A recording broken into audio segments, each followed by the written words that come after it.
100 minutes. 100 minutes. The mandate given by ECI is that we should do it within 100 minutes. So basically, the way the system functions is that we have these flying squads now operating all over the state. Every constituency is supposed to be having 3. So these people, the moment the cVigil complaint comes, along with it, the location of the complainant also comes. So they know exactly how far it is, and then based on that, the nearest flying squad is deputed there. So they are able to generally reach it within half an hour or maximum 45 minutes.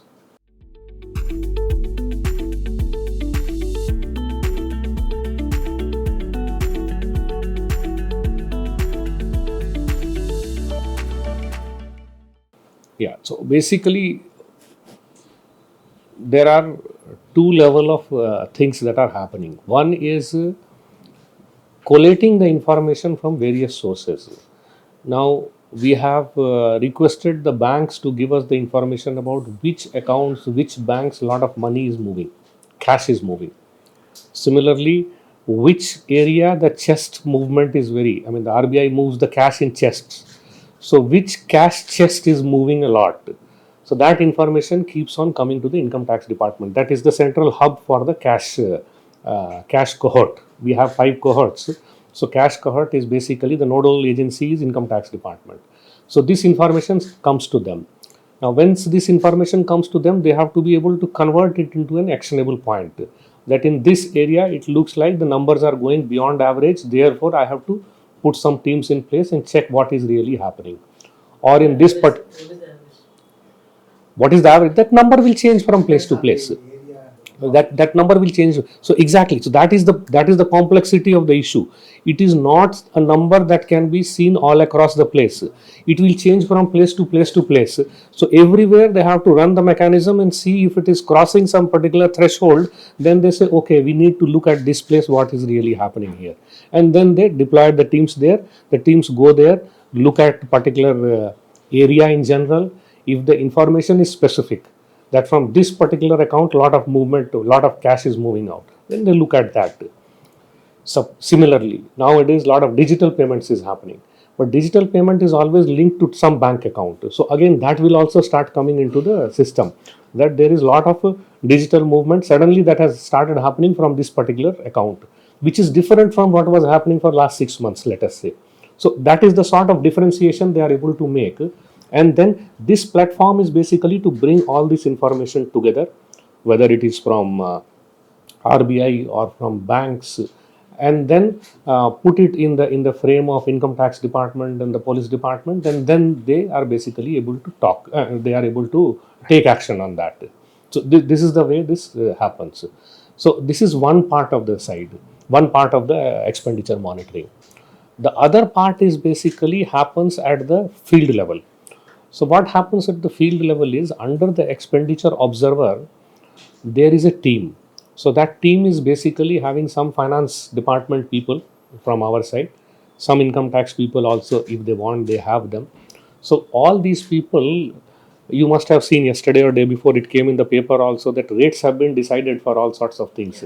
Biryani ka itna rate hai, iska itna rate, itna uska rate hai. So those rates are decided.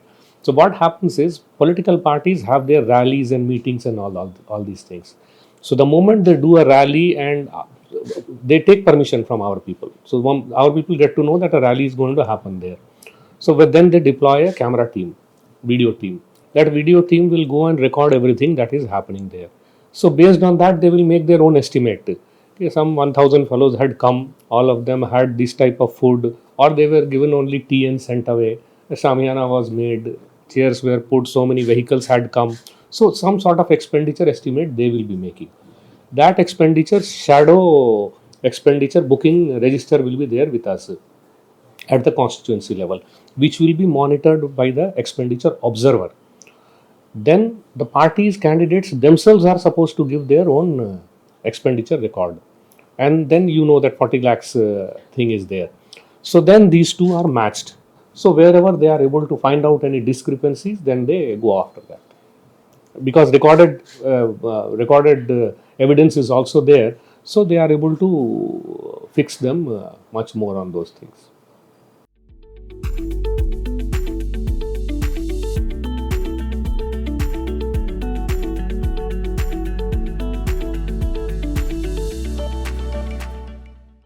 Let's see. Let's see. I mean, this is the first time we are getting into this digital payment. So this is the point that you have raised is correct. I mean, obviously there will be some delay in the information after the actually work has happened. So let's see. I mean, maybe we can start looking at the trend of movement from certain accounts. So let's see how do we work out on that. So maybe it will become a postmortem for that last particular day. But then from the beginning itself, if we are there and if it is being looked at, then people will definitely be more careful and not utilize these things.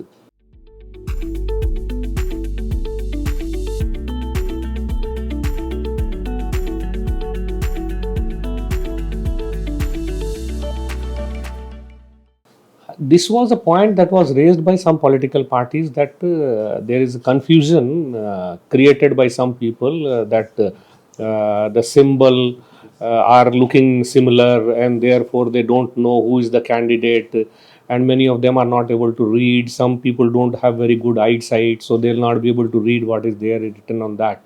So this was a decision taken by the commission that let us put the photographs also. So that is why it is being done.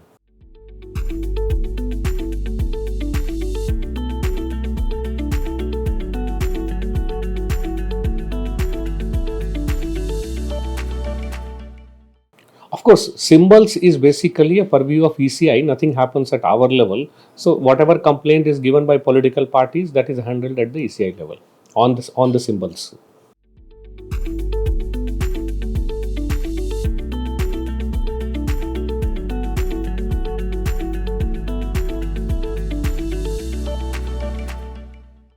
Yeah, this is the one of the biggest concerns for us.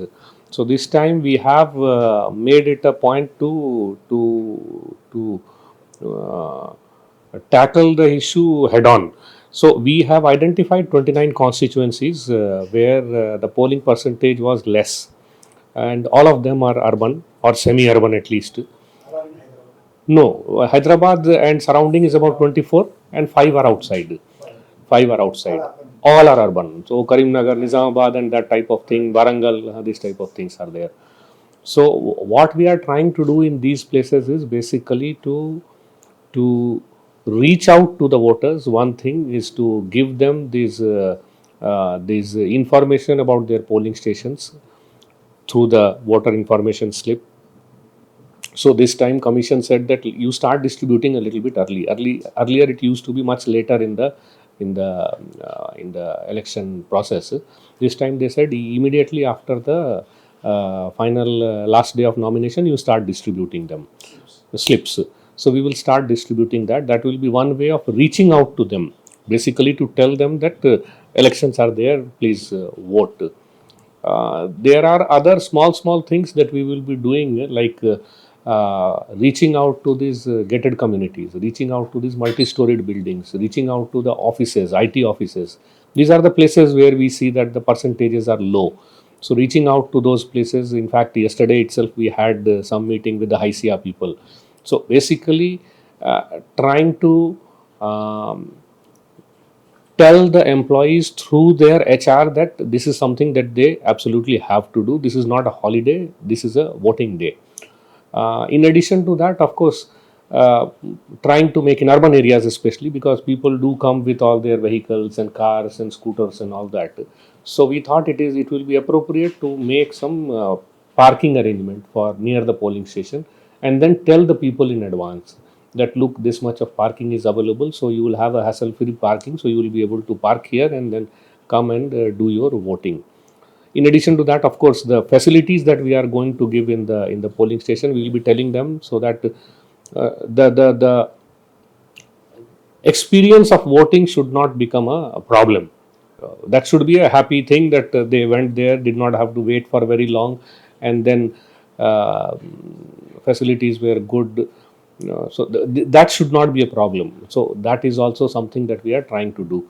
Of course, we will be, of course, doing some multimedia campaign also, but then let us see. That has been done earlier also. So we will be trying to focus more on specific houses.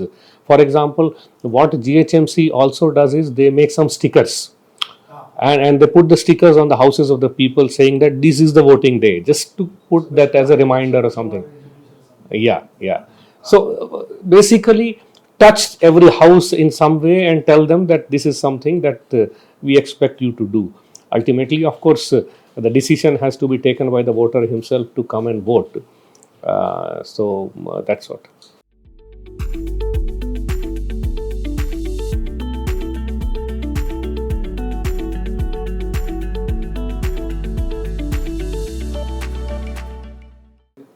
In fact, that's what I floated yesterday, that you do it at your level rather than asking me to give you an order. Because for me to give an order, I need that mandate.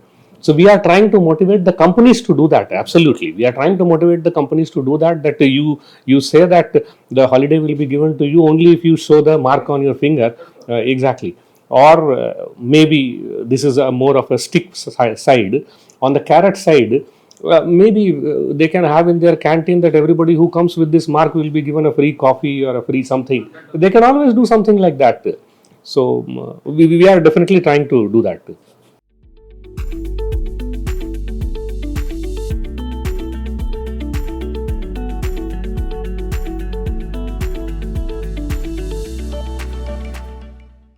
On the basis of my experience that I saw in Mungodu, what is happening is on the day of counting, there is a lot of competition between various TV channels to basically, I am the first to tell what is the percentage, what is the result. So, in view of that, without the authorized numbers coming out from the RO, they start telling her, they start scrolling something exactly, and then phones start coming to me from various places that look, they are already saying that fourth round is over and you are still saying that we are only at second round. So then I told my returning officer that you yourself, or if you cannot go out for some reason, your designated one ARO will be the only person who will go out after every round and declare that this is the round wise numbers that is coming out. And see, what happens is in the initial first one or two rounds, the system is still setting in place. Every round, the observer has to certify that I am satisfied with the counting and the numbers are okay. It can be declared now. Sometimes the observers also take some time because they have some doubts. वो table में ठीक नहीं हुआ, or there was some problem at that particular place. So sometimes they take some time.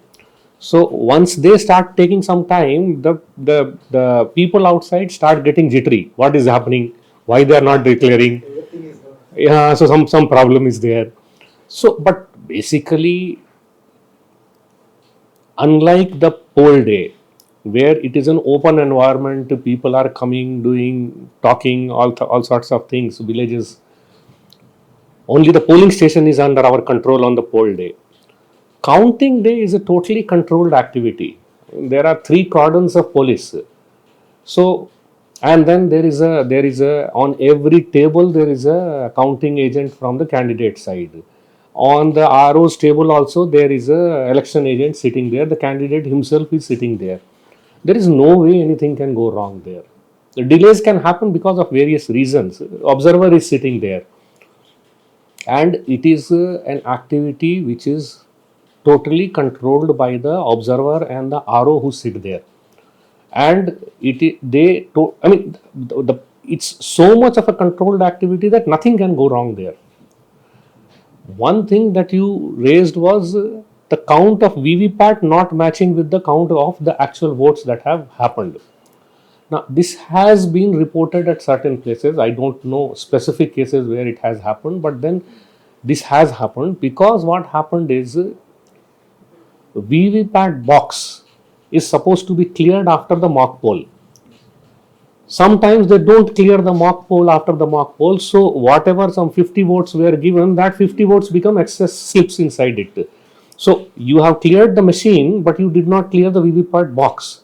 So what happened? The machine gives a different number, this gives a different number, so people start getting a doubt, ये कहाँ से extra आ गया? So that is the thing that could have happened. This VVPAT means the voter asks for the receipt, it will be given on the spot. No, it is, he cannot take it outside. he can see it. If you see the box, it's a transparent thing. The moment the print comes out, it stays there for 7 seconds. So the voter can see whom did he vote for. So he can see and ensure that if I had voted for this particular candidate, actually that is coming or not. So that is why the VVPAT is used basically to, initially people were having doubts. I might be voting for somebody, it might be going to somebody else. So this was introduced as a matter of to instill confidence in the people. This issue has gone up to the Supreme Court.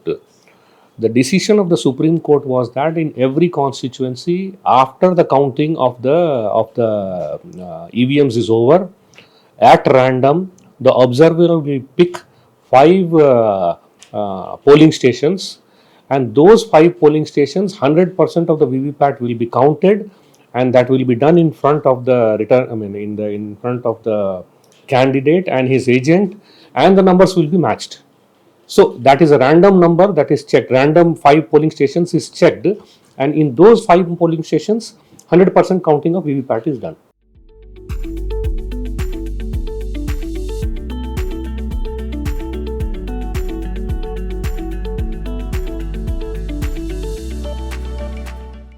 Affidavit is primarily the responsibility of the candidate to do it properly. The idea of affidavit is see, affidavit in its own sense, obviously you know that what is affidavit. Affidavit is, I am saying that what I am saying is correct. It is my responsibility to say that to put it correctly as to whatever I was saying has been is correctly reproduced there. Second thing, the affidavit format has been designed uniformly for the entire country. So the option is not available to the candidate to leave any column blank. If there is no information pertaining to a particular thing, he can say that this does not apply to me. There is nil information, but they can't leave anything blank. So this is the responsibility of the candidate to say whatever is actually supposed to be said in the affidavit. Having said that, Election Commission has said that once the affidavit is filed by the candidate, it is the responsibility of the returning officer to see that every column is filled or not. Whether that information is actually correct or not is not something that he can check. It's not the responsibility of the returning officer. Only whether it is been filled or not. So once it is filled, he'll accept it and upload it. If it is not filled, then he will give a notice to the candidate saying that your this column is empty, please correct it. If he doesn't correct, then it is liable to be rejected.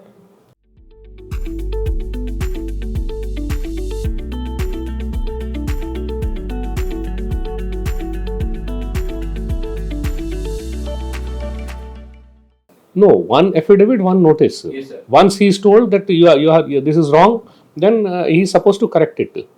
Is there any provision to verify the particulars that he submitted, that the candidate is Not at that level, not at that point of time.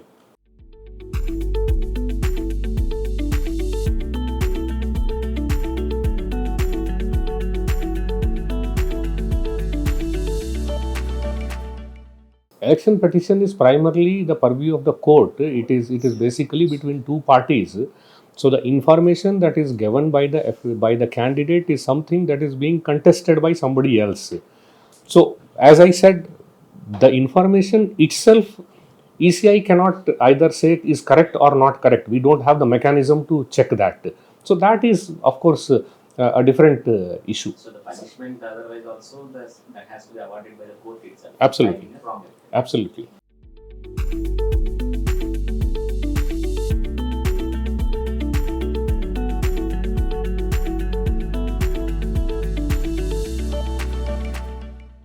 Submitting manifesto for the political parties, I think something is there, but I'll have to check up. I don't have a clarity on that at this point of time. I'll have to check the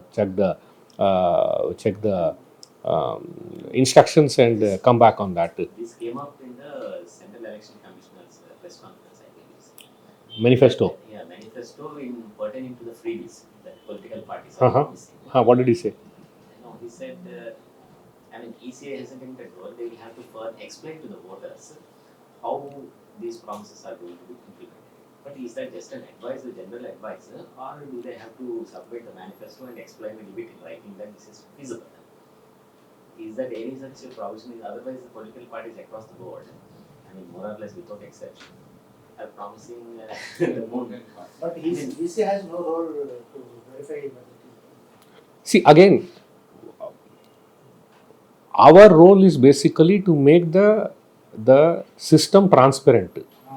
Whatever is being told by the political parties should be available to everybody to see. So it is for the public to decide whether it is. See, it's the same thing is there for the affidavit also. Same thing is there for the criminal antecedents also. So we are basically saying that if a candidate with criminal antecedent is there, it is mandated to the political party to say that why they selected a candidate with the criminal antecedent, and then put it in the newspaper, in 3 newspaper, etc., etc. So our role is in these things is primarily to make the people educated. So it's more of a know your candidate sort of thing.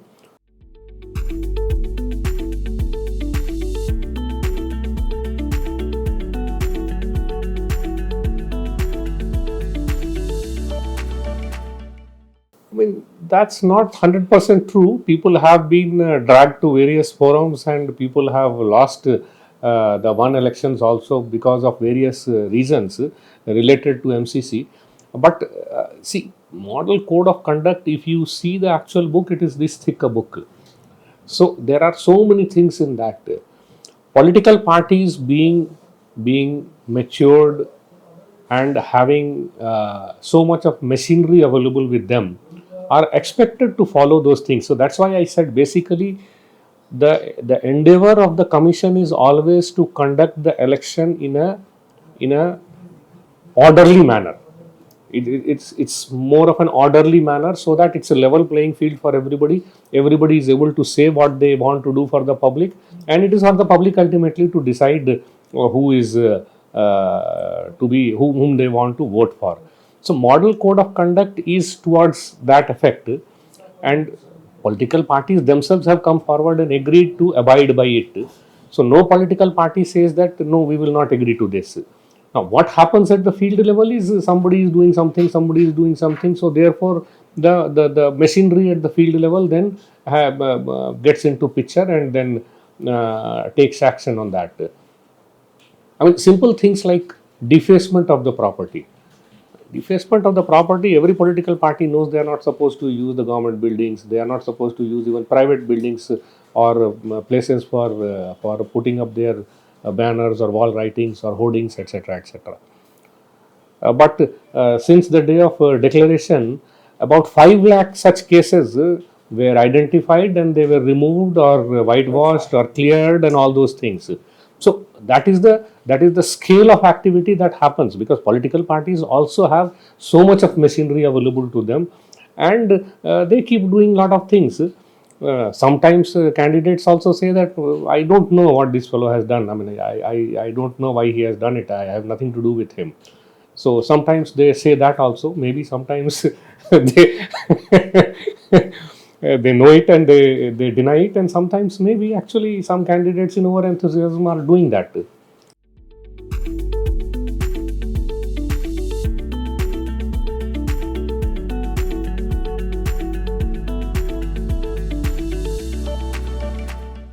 See, basically what has happened is Election Commission had a meeting with all these platforms, social media platforms.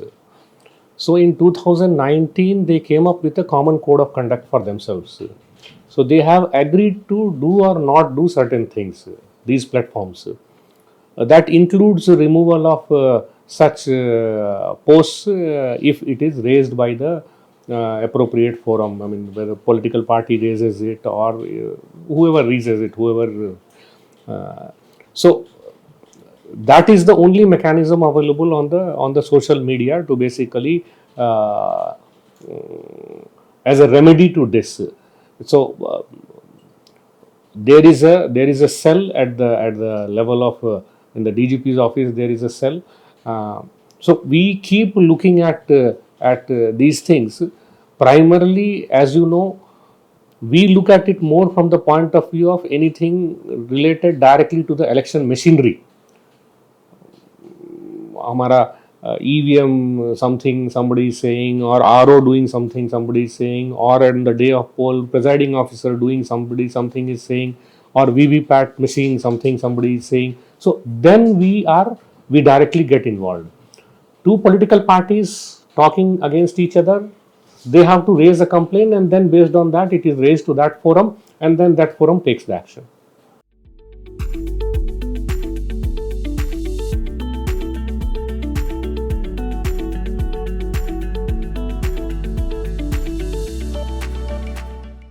No, see, we don't even need anything to come from the complainant, except for the photograph or the video that he has uploaded. He has done his part. He is free to give his name or to put the complaint anonymously. So we don't even need his further help on that. He has given sufficient help by putting it like that. So after that, it is our team that goes there, checks whether there is actually a violation or something is happening, and then based on the whatever rules, acts, provisions of the concerned act, they will take action on their own. We don't involve the complainant generally on all those things.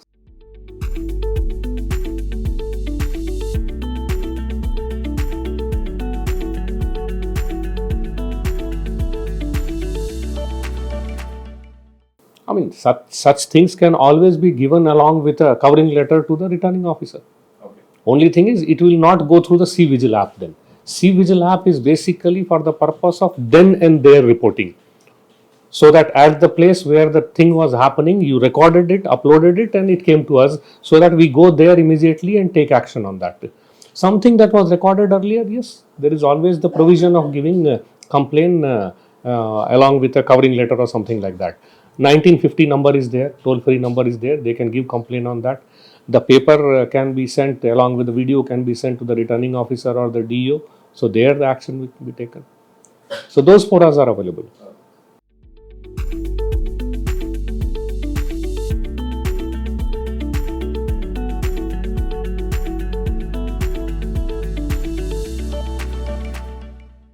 The ECI protects it. They don't divulge it to anybody. So it will not go even to the SST or the team who is deployed there. They'll not see. Police. Yeah. Nobody will see. They will only be told that from such a location, such a complaint has come, go and see. Who has complaint will not be given to them.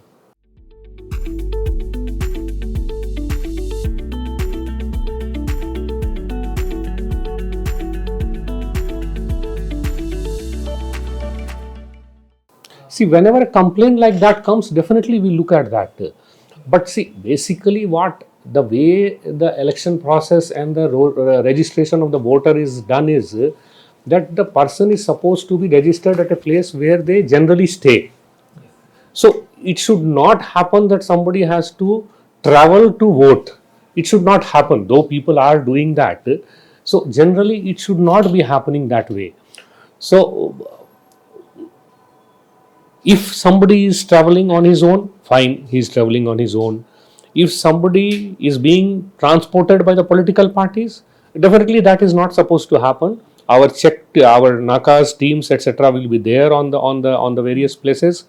Checkposts will be there, so we will be looking at that also 1 or 2 days before the actual time of poll.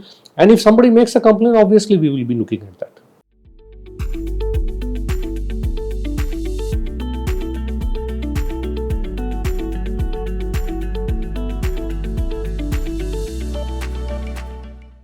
As of now, we have about 10,000 odd polling stations which are classified as critical polling stations. So there is a set of criteria given by the ECI for identification of critical polling stations.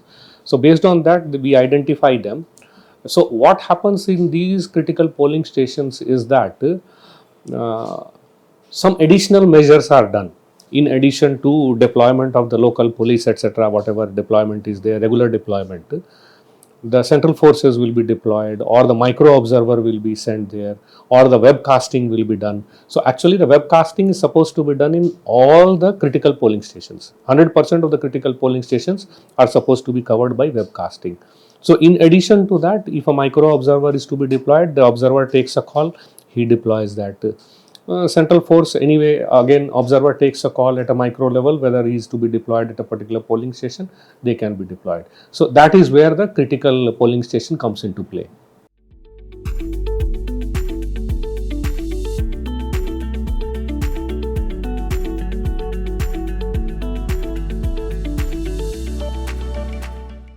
This is an allegation. See, whenever a complaint is coming, we are definitely looking at that.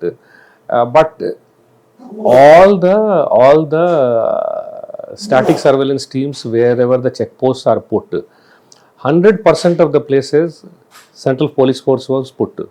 I am talking about Mungodu, and we will do that at this time also. Plus, there will be cameras put there, and these cameras will be centrally monitored.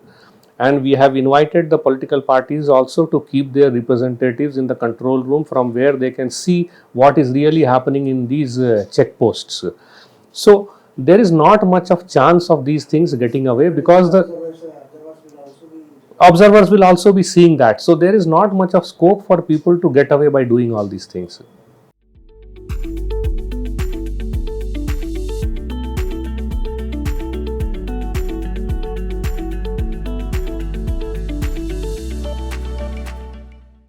They can be disqualified. Has it happened in your I think it has happened in some cases. But do you think it's It is always, see, the problem is always proving that it is beyond that. It is always contested by the candidate. No, this expenditure was not mine, that expenditure was not mine. Obviously, he himself does not say that I have crossed 40 lakhs. So our shadow expenditure that I was talking about earlier, our people will say that, look, this expenditure was there. Then he will come up with some explanation. Then if it goes further from our side, then he goes to the court also and says that no, I am being harassed here. So all this process is a long process. So proving that he actually had made more expenditure than that expenditure limit, it's always, it becomes a process that is contested.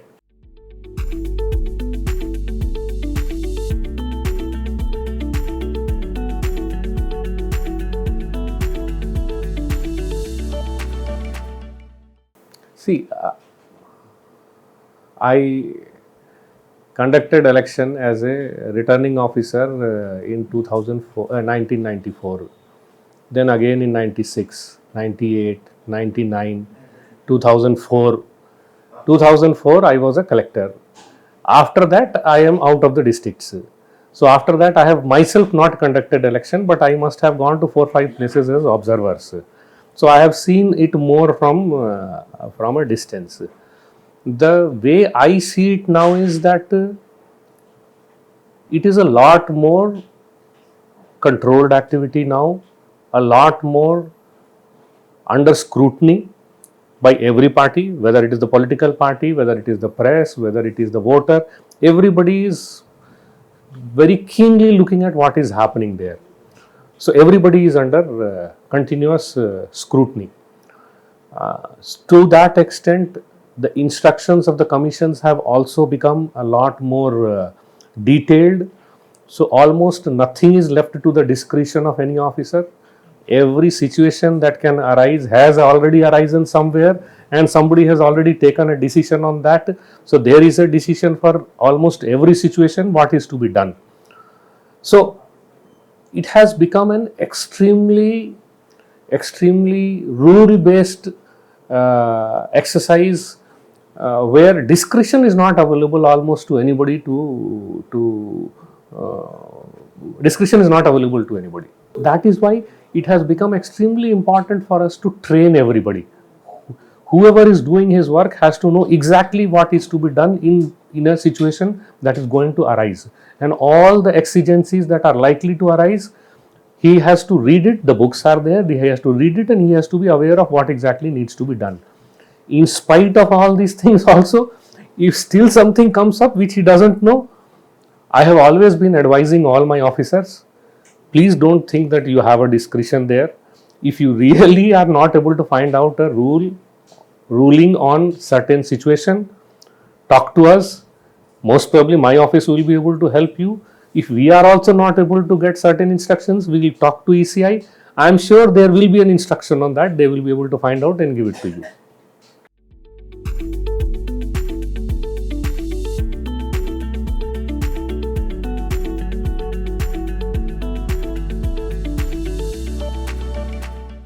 See, 2022 and 2023 put together, we received 80 lakh forms application, 80 lakhs, 80. What they were Form 6 or? No, all three put together. Form 6, Form 7, Form 8, all three put together. We received about 80 lakh forms. And of course, some of them came on its own. People were enlightened enough to come on their own and give it. But most of it happened because we went out of our way and talked to the people. We said that your door number is not correct, please get it corrected. We went house to house, talked to people and said that your address is not correct, your name is not correct, this particular field is empty. Because what happens is, in the electoral roll, lot of data has been there for last 20-30 years. Now at that point of time, the digitization was not done. So all the data was not properly taken at that point of time. The date of birth was not properly taken, only a year was written. Now if you look at it, there is a date of birth column, so that is not available. In certain places, the door number is not properly written. In certain cases, the father's name is properly not written or husband's name is not properly written.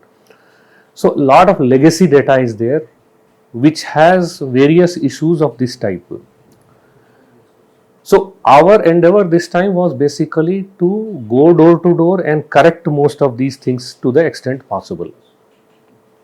Of course, I mean, see, when you are handling 3 crore 17 lakh, whatever is fresh number that is coming to us, fresh application that is coming to us, there is no problem. But what has been a legacy data which was there already from the earlier times, that is something, sometimes it escapes the scrutiny of the local people when they are going for the door to door survey. So that is where some of these things are coming out. Sporadic cases here and there is coming out. Wherever that is also coming out, on that also we are getting into detail why it happened, when it happened, why it missed our attention, and we are even taking action against the people who were supposed to look at that and who missed that. So that is the perspective in which it needs to be looked at.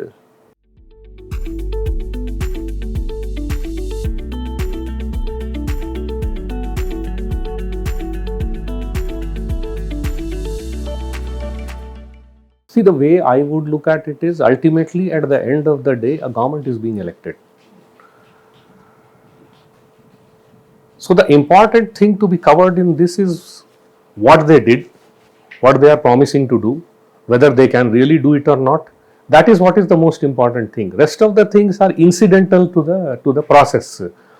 Voting will happen on a particular day, counting will happen on a particular day. Some people will try to misuse the system, some people will fall aside. So all those things are basically not the main focus. The focus is basically to elect a government, and then obviously that government we are electing for ourselves, and therefore they are going to do something for us. They are going to govern us.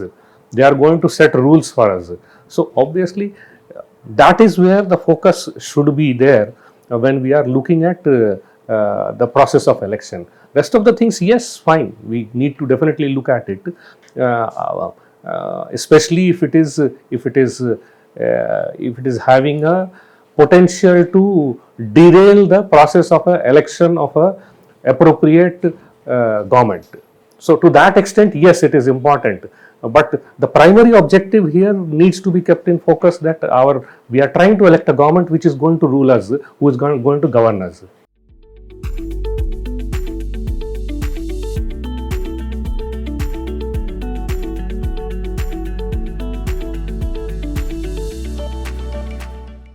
Of course, it has never been achieved. And see, this is not first time voter. I would like to make a clarification there. this is first time voter is a misnomer. It's a slightly fluid word. 8.15 lakh that we are talking about is the 18 years and 19-year-old people. Okay. First time voter is somebody who's getting enrolled for the first time. There could be a 25-year-old fellow also who's getting enrolled for the first time. There might be people who had got enrolled in Punjab and now they have shifted to this place. So they got their name deleted there and then they become a first time voter here. So they are not the first time voter. That 8.15 that I am talking about is only 18-year and 19-year-old people.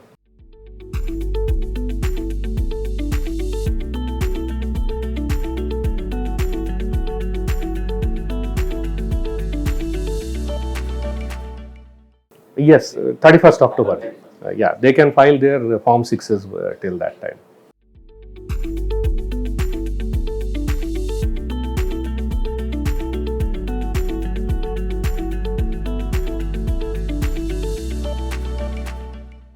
We have a continuous communication with them. We have regular meetings with them, not only at the level of CO but also at the level of DO and at the level of returning officers also. So the dissemination of information or the instructions of the ECI, more like dissemination of the instructions of the ECI, is done at all levels. They seek clarification, not many. So whenever they seek clarification, we come back and tell them also. Suo moto, we keep doing these meetings at various levels. For example, electoral roll, we were talking about electoral roll. More than 1400 meetings were done at the level of electoral registration officers with the political parties. So almost every week or alternate week they were having a meeting with the political parties, especially during this SSR time.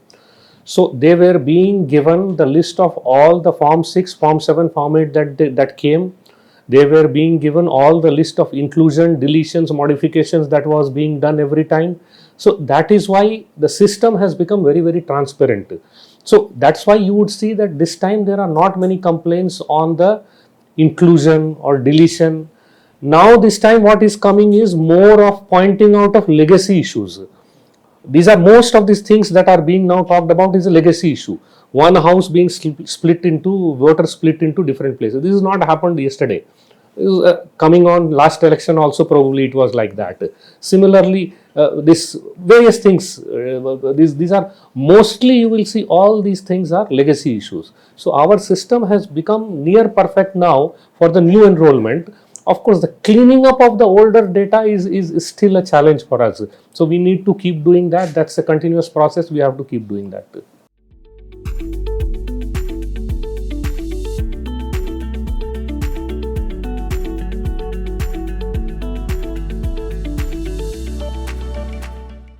See, last year in 2022, for the first time, photo similar entries list was taken out by the Election Commission based on some software that they ran there.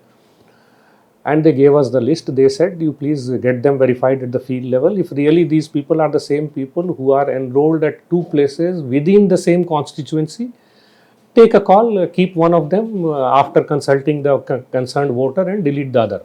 It might be 2 or 3 for the same voter. So we did almost more than 10 lakh deletions last year. Here what happens is that these are basically going to the same ERO, same electoral registration officer. The decision is easy. Then there are the cases of people where there are in 2 different constituencies within the same state. So 2 EROs have to come together. The system, software system has to take care of it. It should be able to provide me a decision system, decision management system, which will permit the EROs to take that decision. Now, when we talk about 2 states, then it gets further complicated. Okay, so that is the complication involved in deletion of voters who are either in 2 constituencies or in 2 states. So this is not only a problem of Telangana and Andhra Pradesh. This is a problem for many of the constituencies which are on the borders. It could be between Telangana and Maharashtra, or Telangana and Chhattisgarh on one side, or any other state also, Karnataka, any state. So this is a problem that has a slightly more complicated issue. It needs a little bit of time. It's not that it cannot be done. It can be done. Needs a little bit of time. So in the first phase, within the constituency, deletions was done. It was done quite well. There is not much of a issue on that left now. Now the next phase we have to go for across the constituency and then across the states. So for that the system has to be further refined. What is the status of others? Is it mandatory? No, the legal status remains the same. It is voluntary.